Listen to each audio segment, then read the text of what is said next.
Good Monday morning. I'm Leah Kelly, and my husband Damon and I, along with my mom Ann and our youngest son Trey, moved here almost 2 years ago. And I'm really thankful that I get to volunteer with the high school girls here at the church and also I'm a part of a Zoom group. I'm a Zoom leader for Titus 2. And I wanted to share with you this morning a little bit about the generations. I brought a picture that's really special to me. This is my mom, Ann, and this is my granddaughter, Emma. And I am really thankful for thinking about the generations. The two of these females really affect me. And when I think about them being together, my mom being a great grandmother, it really makes me wonder. I wonder if I'll be an 81-year-old who is a great grandmother. I wonder what God has ahead for me. It also makes me wonder about seizing the day and telling stories to the generations in our church and in my extended family and my neighborhood. Because when I read Psalm 78, I'm really impacted by not just the option to share stories, but the command to share stories. So I want to share with you Psalm 78, and then I want to tell you a little bit about how God has used it in my life.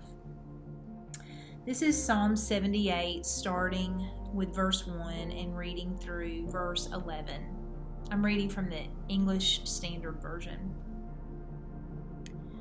Give ear, O my people, to my teaching. Incline your ears to the words of my mouth. I will open my mouth in a parable.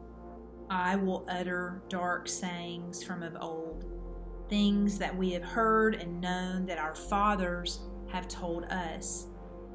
We will not hide them from their children, but tell to the coming generation the glorious deeds of the Lord and his might and the wonders that he has done. He established a testimony in Jacob and appointed a law in Israel, which he commanded our fathers to teach to their children, that the next generation might know them, the children yet unborn, and arise and tell them to their children, so that they should set their hope in God and not forget the works of God, but keep his commandments, and that they should not be like their fathers, a stubborn and rebellious generation, a generation whose heart was not steadfast, whose spirit was not faithful to God.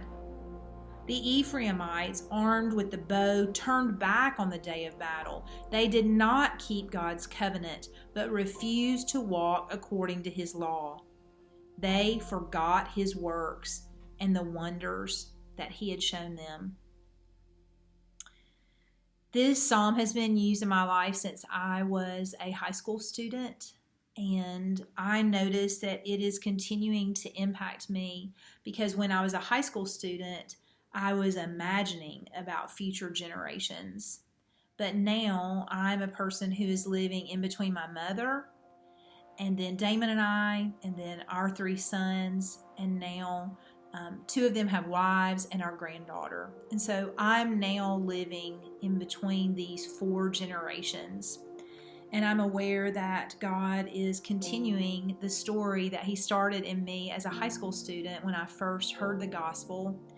He is continuing to ask me to not hide the stories of his wonders and his glorious deeds and his might.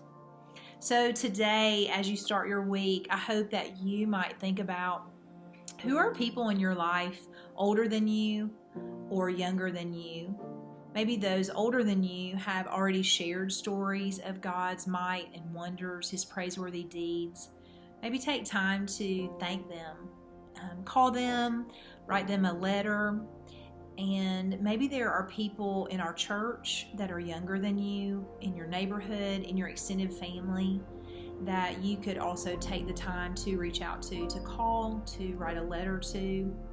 and to let them know about something that God is doing in your life right now, in this season, in this week, in this day, to remind you about how great His deeds really are.